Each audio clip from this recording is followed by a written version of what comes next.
Hey everyone, and welcome to Signals from the Frontline, your every Wednesday live broadcast brought to you here by Frontline Gaming. We are your hosts, Kicker, the Chief of Serial, and Sigilite of the FLG. And I am Seth, the Mad Dok, your competitive correspondent. How have you been doing, Kicker?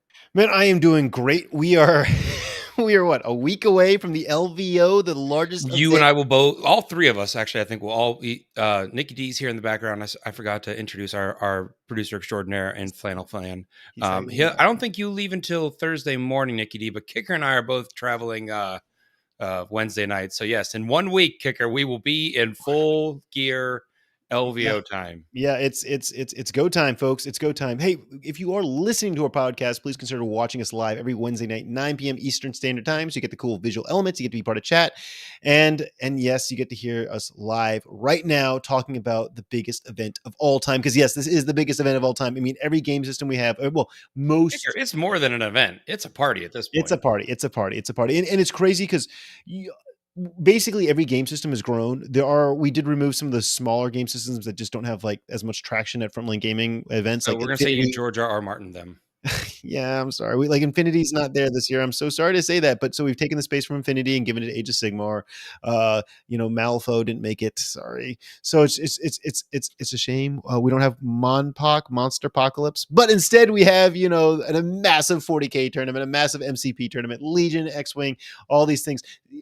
A game of Fire and Ice, a Song of Fire and Ice. Yeah. Just exploded. So cool stuff all around. But before we talk about the LVO anymore, let's talk about some hobby progress. Seth, I got to tell you, man, I might be going to go work LVO and it's our largest event, and I'm working like a dog, but I still got a game in this week. Very proud of it. I'm proud of you. I ran Knights. Oh, really? Yeah, it was weird. I mean, you've been painting them. I've been painting them for my son. It felt awkward. It was weird. It was unnatural. I didn't really know what I was doing. But I took photos the entire time of my knight army, and I shared them with my son. And that right there is like that's like my parenting moment right there. Both my son and I are geeking out over these cool action shots of my knights charging into my buddy's chaos army. It was fun. I don't know if knights are the army for me, but it did go really fast. It was probably the fastest game I've ever played. I mean, I had like 6 models on the table, so very, very fast game. Seth, what about you? I know that you're not playing at LVO, but have you been getting some hobby work done, or maybe you've getting some? I've been, I went to a GT this past weekend. I went 3-2. I missed out on my goal of 4-1 twice. My first loss was by a point. My second loss was by 7 points. Oh, yeah, but dude, that's close. They were close. So I felt good with that performance, but I went to that, and now I'm back, and I was trying to shift gears a little bit and try to see if I could hobby up some of the Necrons that I had, try to replicate the color scheme I did when I originally painted them using contrast and trying to make it a little less steps. Turns out it took just as many steps to get the orange I wanted, so it didn't shorten that at all. And then my hobby progress came to a screeching halt because I picked up a stomach virus, which I still am suffering from. But I rallied and I made it tonight for y'all because he was literally puking 5 minutes ago. So guys, let's give this guy a round of applause. I might be eating ginger trying to help keep my stomach settled while I'm sitting here. That is dedication. Ginger and Gatorade. We're here. We're doing the show, folks. We're live. We're doing it live. So, but that's it for me. I didn't do anything. It's a fun trip. I'm kind of, I'm with Kicker now. It's crunch time for LVO. It's crunch time for stuff at work for me. So not the most ideal time to be sick, but we're making it happen. And while I'm running the admin side of LVO, Seth, dude, you're going to be on that stream with Joe and helping correspond. This is not a vacation for you, man. You're going to be running around. No, Thursday. I'll be helping all the streamers for all the different game systems get going. I'll be there seeing you guys in line, chatting with everyone who's in line. Come say hi. I did just get a big restock of our Signal stickers, the Shrek and Donkey ones. I'm sorry, Nicky Dee, I couldn't get the Puss in Boots logo done in time. It was easier just to get them to reprint an old logo.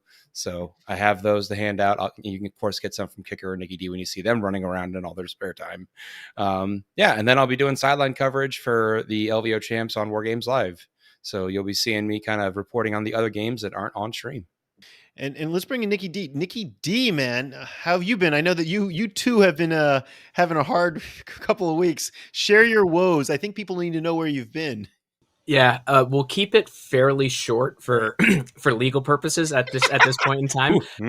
But I've been I've had a little visit to the apothecary due to a leg injury. Several. several leg injuries, but everything is operational. I'm up and moving. I'll be able to walk the floor at LVO, which I'm really excited for. And then day after Christmas, Nurgle blessed my wife and I both with a respiratory virus. And let me tell you, we were knocked on our butts on the bed, on the couch for about a week straight. So that is fully out of the system now. I am very, very happy about that. So my hobby progress is basically we watched a lot of movies. Survival. I've got sick and I'm on the track to recovery. Nicky D's got sick. He's on the track to recovery. Kicker, are you going to get sick before LVO? Literally, I mean, you guys should know this. I am invulnerable. I am basically a superhero. I run on, Oh, just listen to him say that, folks, and watch that man. I run on sugary breakfast cereal and dried berries, and you can't stop me, man. I'm invincible. I think the differences between me and you two gentlemen is that I have children. And children bring in all sorts of nasty stuff. So my immune system is just like, can't stop this. Can't stop this. Well, all right. Yeah. I mean, like literally, dude, my kids bring anyway. So I think if you have kids, you just have a better immunity. But okay, let's jump into some news, folks. We're going to start off with the Games Workshop, announcements. We have this new Spearhead Stormcast Eternals box set. It's interesting because it's got a lot of models that were previously only available in larger box sets, or in that, I guess, the Dominion box set. It's cool. They're constantly releasing stuff. This is a nice, value box. You get everything in there.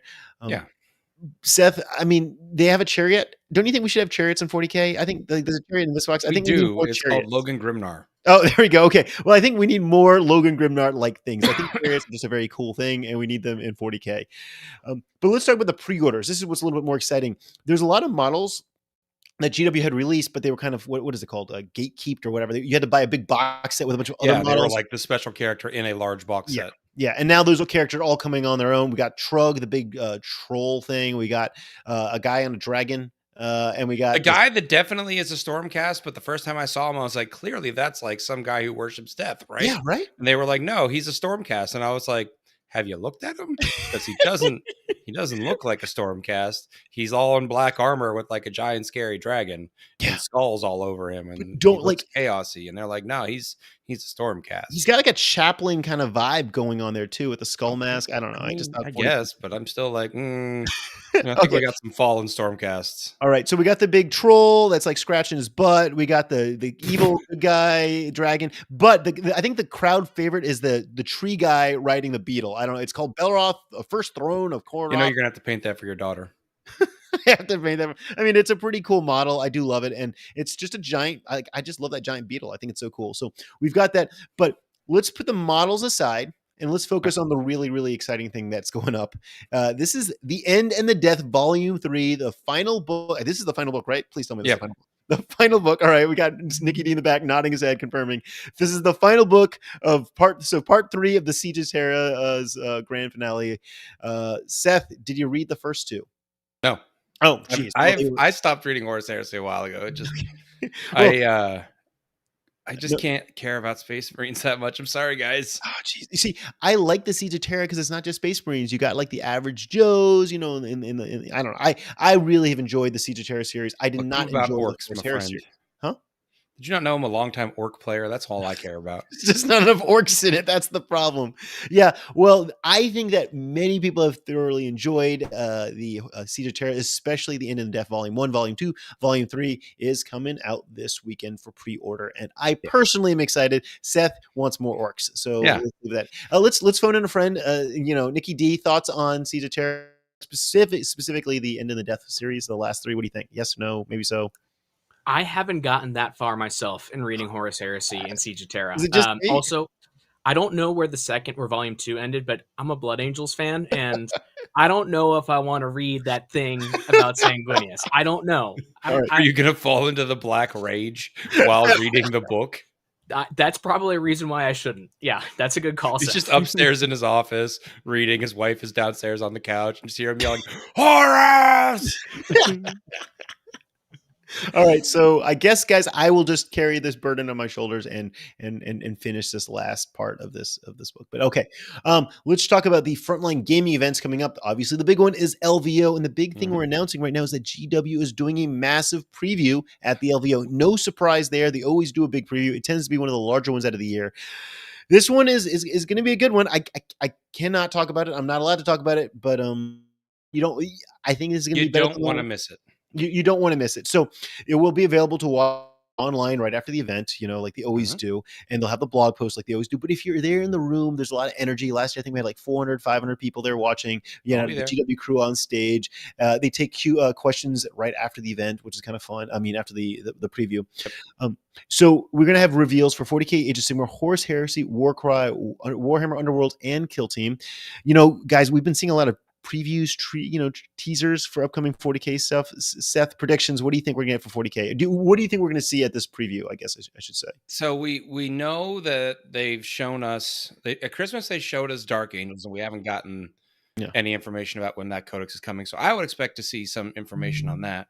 But if you're following the pattern of they show you models before you tell you anything about a codex, that means any one of the next three, which according to the roadmap was Custodes, Orcs, and Tau. Yeah, Tau. Maybe we'll get some models on that, or maybe even a timeline on one of those as well. I'd be super excited for that. Yeah. Well, and who knows? They can always have a nice little surprise, a nice little curveball. So let's see what's going to happen with that. The preview will be airing at 9 p.m. Thursday, January 18th Pacific time. That is midnight on Friday the 19th, technically for those on the East Coast of the U.S. Now, here's the really fun part, guys. If you're at the LVO, and you should be because it's the coolest event of all time, but if you're at the LVO and you're there Thursday night after early registration, that's when the preview takes place. Now, attendees to the preview, I got to read this very precisely, will get their fate read by the Emperor Tarot when they enter the hall. Take that and do what you will with it. I'm very excited to share this, though. So basically, if you're an attendee, it's going to be kind of on a first come, first served basis, but you'll get your fate read, which is kind of cool. Yeah. So after the LVO, which is next week, we've got Cherokee coming quickly after in February on the East Coast. That's in North Carolina. I wanted to remind everyone, Thursday night, the event starts Friday, but Thursday night's a really fun meet and greet, hangout, open play, just roll some dice. There's a bar there. So we'll be doing that again this Cherokee on Thursday night.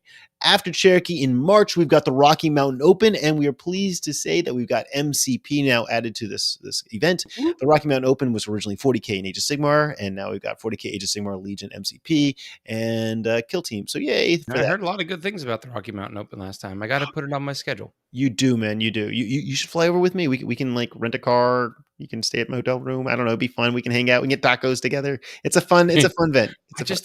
I'm not against tacos per se. I just feel like I wouldn't think of Denver for tacos. Denver has a good food truck scene. I've been to Denver for like a work trip like twice, actually. I just don't remember tacos being like high on the list anywhere. And they also have like a lot of healthy food too. That's we're bringing in. That sounds like Kicker's vibe. Now, Seth, there is a thing that I know about Rocky Mountain style pizza. Do you know what this is? Which I know, Seth, you're a pizza guy, but do you know Rocky Mountain style pizza? Is that with cow testicles? Yeah, I was like, are we going Rocky Mountain oysters here? No, it's not that. Rocky Mountains, it's kind of a soft and doughy pizza crust. Okay. I'm out. And you drizzle honey on it. I want the crispy crust. Oh yeah.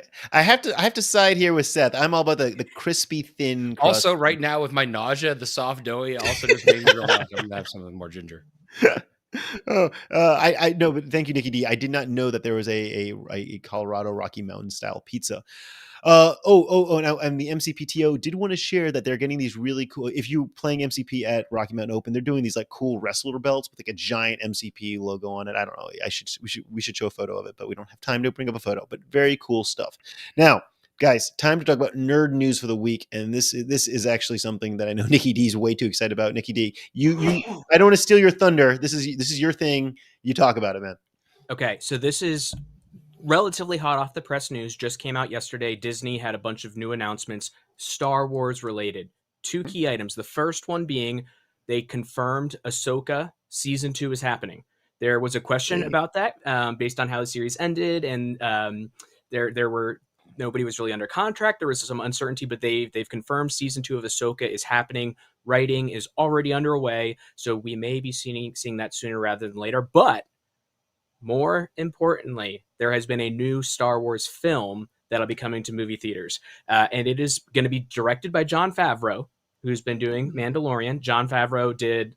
He was like the architect for the Iron Man movies, the originals, the first two as well.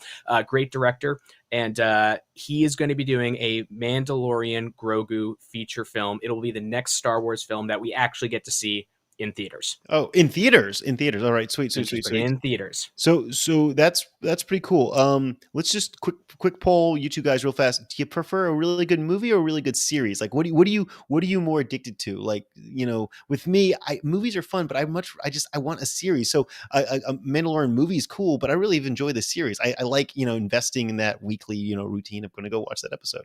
What do you think, Nicky Dee? So I don't really go to the movies that much anymore, but there are certain movies where a movie theater full of people that are giant nerds, and if the movie's good, like, you just can't beat that experience. That's fair. So for me, if I go to the movies, it's because I really love it or I'm really interested in it. But more often than not, Kicker, I'm with you. I'd prefer just a good series that I can sit on my couch with access to my fridge and the beer of choice that I want. But a good movie every once in a while is just the best. Yeah, Seth, what do you think, man? So my heart says movie, but if I look at my recent viewing habits over the last year or two, it's probably series. Yeah. If there's a good quality series, I'll watch that, and I'll rewatch that more than I will a movie. Don't get me wrong, I still enjoy good movies and I rewatch them. I just don't rewatch them as much as I would watch a real good series. I'm just hoping that this Mandalorian Grogu film is the equivalent of Rogue One, which is kind of like the gateway to Star Wars for many people. Because like, I would love for this to be an opportunity to get people that don't really care about, who never watched the Mandalorian series, like, okay, this is kind of cool. Now I want to go back and watch the series. Like my wife. Like, I've tried so hard to get her to get into this stuff. And so Kicker, you have a much easier path that you need to use, which is your children. My children, yeah. Dude, I'm watching Lego Star Wars with my kid already, all right, man? Like, you he get doesn't the kids understand. into it, she has to watch it because the kids are watching, There we go. That's the strategy. So, guys, we're gonna jump into our main section here. This is about the LVO, and we are fortunate, because we are the guys that run the event. We are fortunate to have the entire roster of players that are coming. Now, this may adjust a little bit, but we have the full roster of players coming, and we're able to sift through that information to figure out who to watch at the LVO. Seth, take it away. Yep. So I do want to. I have two announcements to make before we get into this. The first is from our head judge, Adam Solis. He did confirm that the rules cutoff is for FAQs is tomorrow, meaning the Necron FAQ that came out today will be in effect. I'm sure most Necron players already looked that rule up and checked it, but just answer the question that's out there in the world right now. That FAQ did make it in underneath the deadline, so it's going to be in effect. The other shout out I want to give is for our other assistant head judge, Jeremy Atkins, from StatCheck. He was used this list of players to help generate an ELO score for every player in attendance. Now, for those of you who are not familiar with ELO, it's kind of a ranking system they use in like chess and video games, where basically if Kicker and I are of even skill, we should have a very similar ELO number. And if you beat someone that is better than you, your ELO goes up by a lot. If you lose that someone's better than you, your ELO goes down a little, not a lot, because you were supposed to lose to that person. And if you're someone who has a high ELO and you lose to someone who's lower than you, then you lose a lot of points because you weren't supposed to lose to them. So it's a more stats driven ranking than something like ITC, which is just event placement. It is taking every game into account. He went back and took every game that these players have played that are in attendance for the last 2 years. This is 1,000+ players, guys. Like, he did some work. So we have this list, and I went through it. Now, kind of the things that jump straight to the top. Who's going to be there and who do you need to watch? The favorite, in my opinion, by a mile, is Manny Chima. Manny Chima's coming over. He's coming back this year. He is the first ranked ELO player in attendance. He is the champion of the WCW from Games Workshop, and he is currently the ITC #1 rank. He has been playing Chaos Space Marines, which are still very strong for the last couple of months. I don't see why he would change that. We don't know what the players' lists are, but I have no reason to expect Manny to give up on that list that has got him this far. Nothing is Manny significantly is changed. hungry for this win. All right. He He did is. not originally have a ticket. He reached out to me a little later and it's like, I got to go for this. I got to go for this. I mean, like he's on this hot streak. He wants to win the largest 40K event. He is coming from the UK to win. He is not fooling around. So yes, Seth, I think you're right. He's not going to be testing out something random. He's going in with something he's comfortable he's with. going in with something tried and true. So I expect to see him, I would, it's Vegas. So, we have to bet. I'd put money on him making top 8. And I would suspect that he makes a deep run, if not all the way. So he is by far the favorite. He is the Vegas odds, if that makes sense. Yeah. Totally. Now the number 2 ELO player in attendance is a name that you're familiar with, but has actually kind of been a little bit less active this season, and that's Brad Chester. Brad Chester is number 2 in ELO in attendance, and he's number 7 in the ITC. He has been kind of all over the place with factions across the year, and you guys have to remember, this ITC season spanned the end of 9th edition and the start of 10th edition. So weird, yeah. Massive shakeup on what's good, what armies are strong, what armies are not. So it's kind of hard to really, put a finger on this is their main faction sometimes. But I have been keeping an eye on Brad a bit lately because he has been playing a lot of orcs and been enjoying them. So I would not be surprised if he were to take orcs to this. He did come in second place at Cherokee Open as well. So he's I think he was playing Eldar at that one. Yeah. But he's made deep runs before in past LVOs and at past FLG events. And Brad's just got he's got skill, man. Not that Manny doesn't have skill, but Brad's been playing a range of armies, playing across for a long time. He's always consistently doing really, really well. So. Yeah. Do we know if Brad has made the top 8 at LVO previously, Seth? Do you know that off the top of your head? He has. Okay, Nicky Dee I just know that I remember him making the cutoff. I can't remember what year it was, but I know he has. Yeah. Now, the third ranked person in ELO hasn't made top 8 before, to my knowledge, and that's Thomas Ogden. Number 20 in the ITC. Been a bit of a break year for him as well. I believe he had a son, so he's been taking some time away from the game, but getting back into it. He's had some solid performances with both Tau and Eldar. So definitely someone to keep an eye on. Like Brad has not been to a lot of big events this past season. So kind of not on a lot of people's radars right now.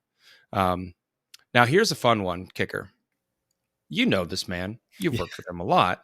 Our next ranked ELO that I wanted to pull out and point out is Sean Naden. He's 8th in ELO for the event. And this is, I pulled him out because this is a good demonstration of the difference between ELO and ITC scores. Because remember, ELO's across the last 2 years of data.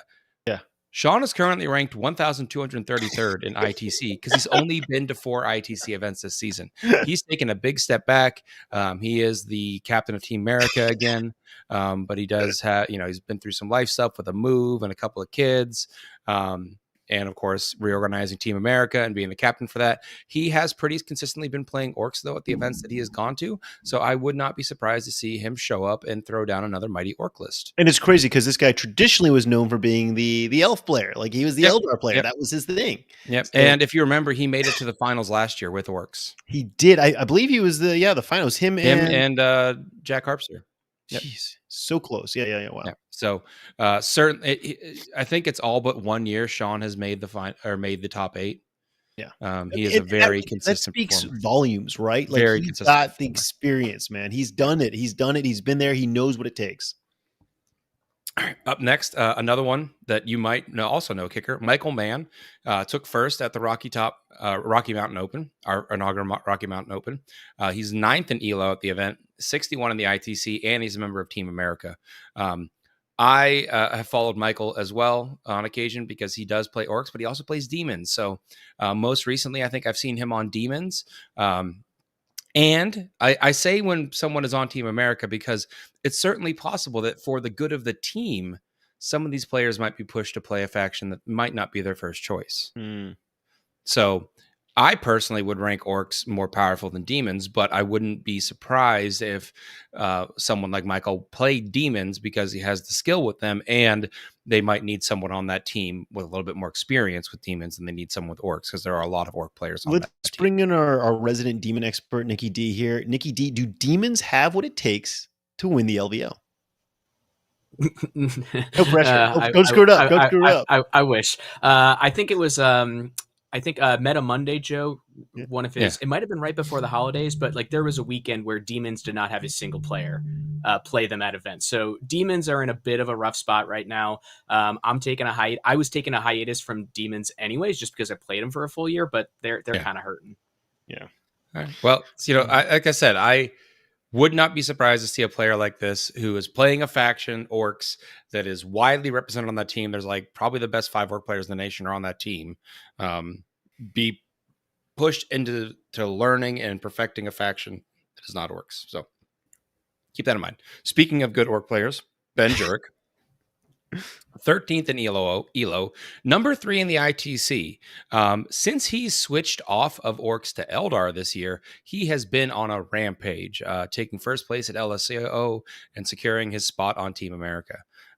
He has been pretty focused on the Eldar pretty much all of 10th edition, as much as it hurts me to say that. So I expect him to see that. Now, I love Ben. I think he's an excellent player, and I wish him the best. But recently, he has gotten himself rattled at a few large events, the Cali Cup and the WCW. So I'm really hoping to see him rally and make a good, solid run here. Just keep his head in the game. I might be going around giving him pep talks throughout the event. Are you going to give him pep talks if he's still running Eldar, not Orcs? Look, I love the man, and I'm going to do it anyway, okay? All right. It's the man, not the army. All right, got it. Right. All right. Up next, Zach Kerstetter, 15th in ELO for the event, 149 in the ITC. But this is also another Team America player. Wow. And another Team America player that's mostly been focusing on Eldar. Now, again, you might look at ITC rank and say, 150, he's not in contention for the top. But Sean Naden, who chooses the players for Team America, doesn't choose people that don't know how to play the game. And 15th in ELO means Zach has certainly performed and done well against high caliber players. So there's always some dark horses that slip their way into the top 8, or at least the shadow round, the top 16. And Zach is certainly one of my players, and I'm keeping an eye to make a run like that. Now, Kicker, you might know this next player, the beautiful Stephen Box of Vanguard Tactics, 18th in the ELO, 58th in the ITC.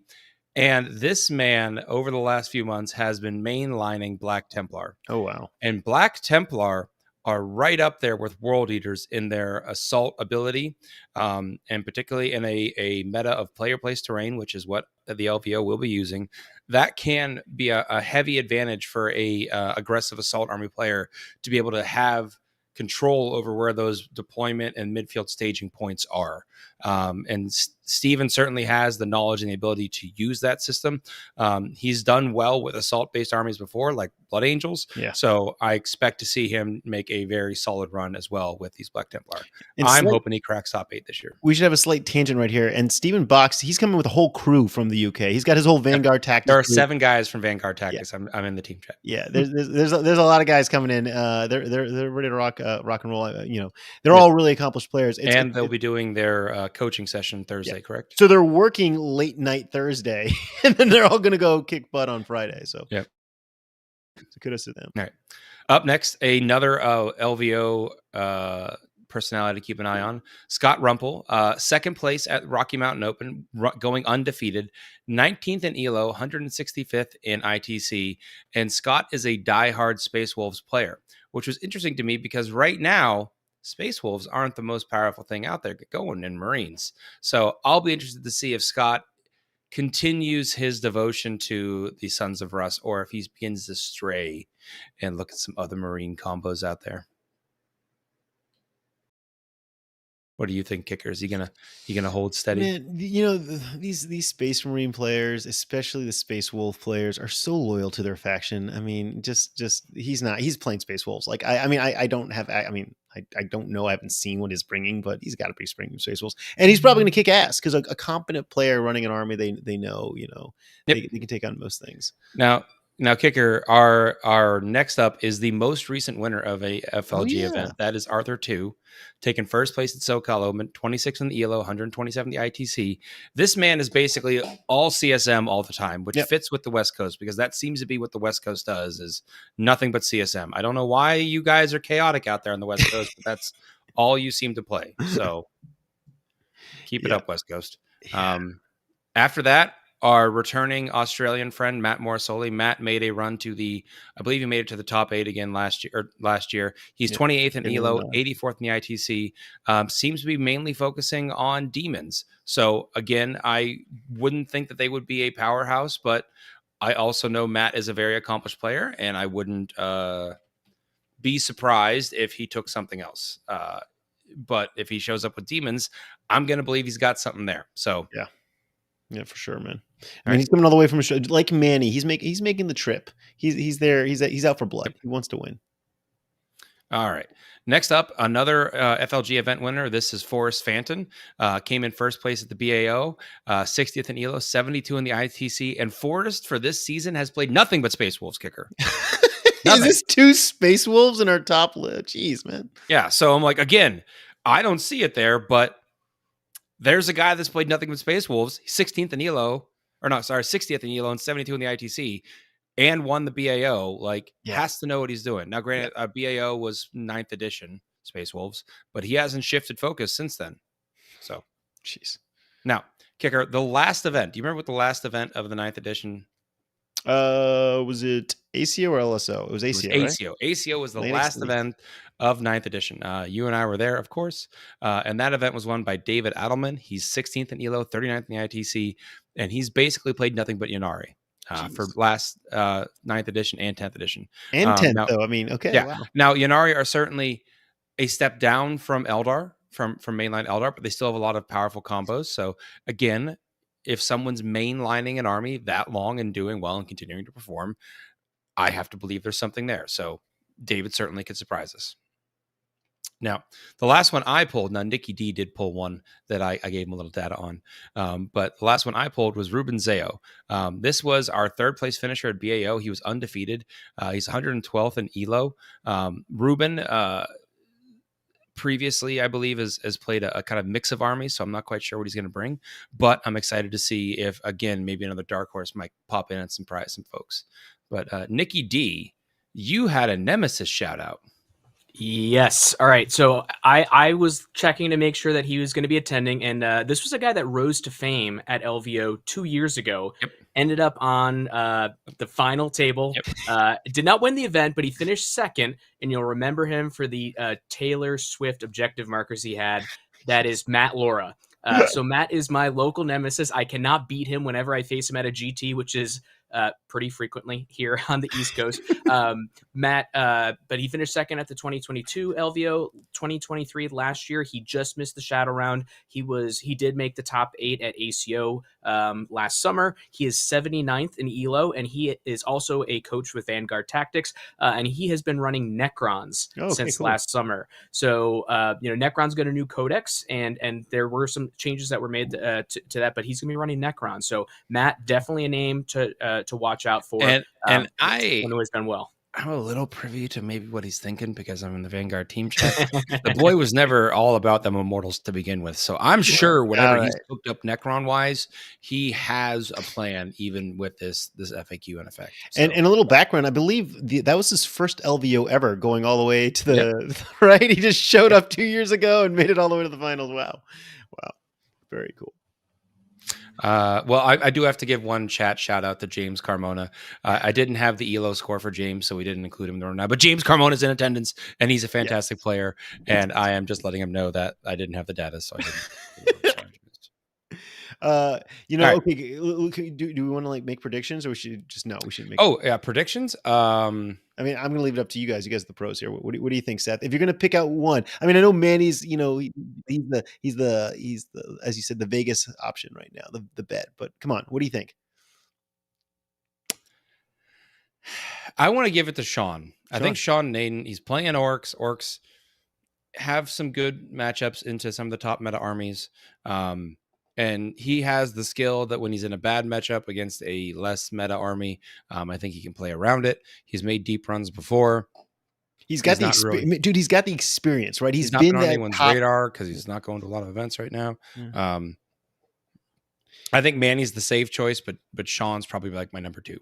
You guys remember the LVO is special that it's 3 rounds on Friday, 3 rounds on Saturday, followed by the shadow round. And actually, there's no shadow round. It's just not a shadow fourth anymore. round. It's You just have to do another it. round. So the top 16 have to play a fourth round Yeah. on Saturday, and that's a gauntlet. And then The you have rest to of go us on Sunday. can, you know, have some Sleep. drinks and Yeah. relax. So those guys keep playing. So what Sean's got that other people don't necessarily have is he's done that multiple times now. He's gone through that shadow round to go play. So that right there is like a skill set that few others have, which I think gives him a nice little advantage going into Sunday. Nicky Dee, what do you think, man? If you're going to pick one player, who do you think it's going to be? I might have to pick my guy Matt Morsoli coming over from Australia. Matt, absolute gamer when it comes to Warhammer 40K, has been on Team Australia at WTC the last couple of years. Seth, you noted that he's run Chaos Demons, and that's been kind of his primary faction, but he's dabbled with some other factions as well. So I think actually at WTC he ran Chaos Knights. So, but Matt, absolutely fantastic guy, great gamer. Has a non-American won LVO, the 40K champs before? Oh man, I don't believe so. Oh, come on, Matt or Manny. Come on, one of you guys. It's your time. Yeah, I think Matt's definitely up there. Some folks may not recognize that name as much, but Matt's an absolute gamer, and I think he's James just as much a Carmondo shot did as just anybody point else. out that I don't believe a non-US player has won the LVO. Yeah, so there we go. So I mean that is Manny's time. Yeah. It is your time, guys. Tell us in chat, who are you rooting for? Who do you want us to focus on during the event? You know, Seth will be there with Joe from War Games Live streaming the entire event, and you know there's a lot of tables there, so help us pick who to watch, so we can keep the show going. Seth, let's run into some network news. Do we have anything that we want to talk about on that end? Well, since this is the last time we'll be talking to folks before we head off to Las Vegas, I thought it would be a good idea to point out where you could watch all the different game systems. Yeah. So, of course, like I said, War Games Live has the 40K stream. They're going to be the main tables. They're going to be the top games. Jack Harpster, last year's winner, is going to be commentating during those games, and I will be running around doing the sideline reporting, getting some player interviews and all that fun jazz. So stay tuned there. We're also working on some content for them in between rounds. For AOS, Games Workshop themselves is streaming that, so you can go over to their Twitch page and see them there. If you're interested in a Song of Ice and Fire, that'll be done by Sunday Slaughter over on their YouTube channel, Professional Casual. Excuse me. Get you, Seth. I'm good. It's staying down. Professional Casual Network is going to be streaming MCP. If you're interested in Legion, that's going to be Yavin Base. That's what you need to look for. X-Wing is going to be streamed by Gold Squadron. And then Kill Team is being done by the Squad Games podcast. And you can find all their information on our Facebook page or websites. All of it's available there to find the links for all their streams. So Seth, I'm going to hop in right now, man. Yep. These 7 different streamers, they are the best in their respective game systems. Yep. I mean, they are amazing.